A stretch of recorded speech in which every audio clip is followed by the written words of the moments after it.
التم جيش عمره بعمر البلد بحاله ما بهزموه ناسا لا اصل لا اسلاله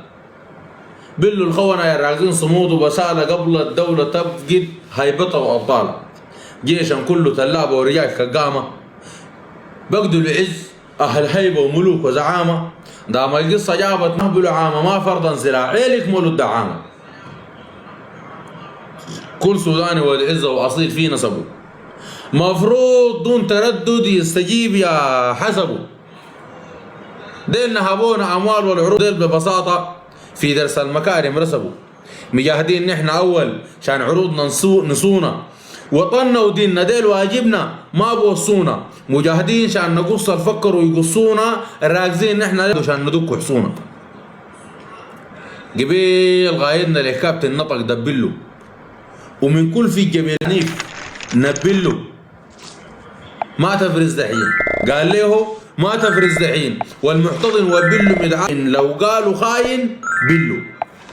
الجيش له غايده وخطته وتكتيكه عشان كده نحن ما فكرنا في تشكيكه ما هو بحير بتر رسانته لتبريكه عارف يجيب 200 و200 كمان تحريكه نحن ربينا بقوة الايادي الخشنة بالعز عشنا بالذل اصله غط ما عشنا اصيل معدننا مهما قلت حاولوا خدشنا تلقى التبر يلمع وششنا يقوى ظريفها يكسى يجور لما بهششنا مهما يلوزوا يعكى الغابر ما بطششنا قدام نرمي قوموا تعالنا نفسك كان بقت شايلاك اقيفها وعالنا مهما كان مقامك عالي تعطنا كان بقت شايلاك اقيفها وعالنا مهما كان مقامك عالي تعطنا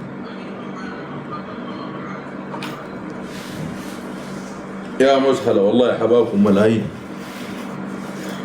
شير وتكبيس يا اخواننا شير وتكبيس نحن ما نشير وتكبيس لكن شير وتكبيس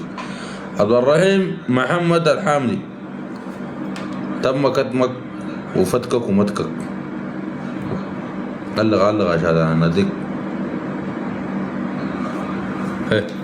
علق علق اشياء الكاميرا لما تعلق كثيرات علق كاميرا شير وتكبيس يا جماعه دقوا الشاشه حق الاستيكرات على الله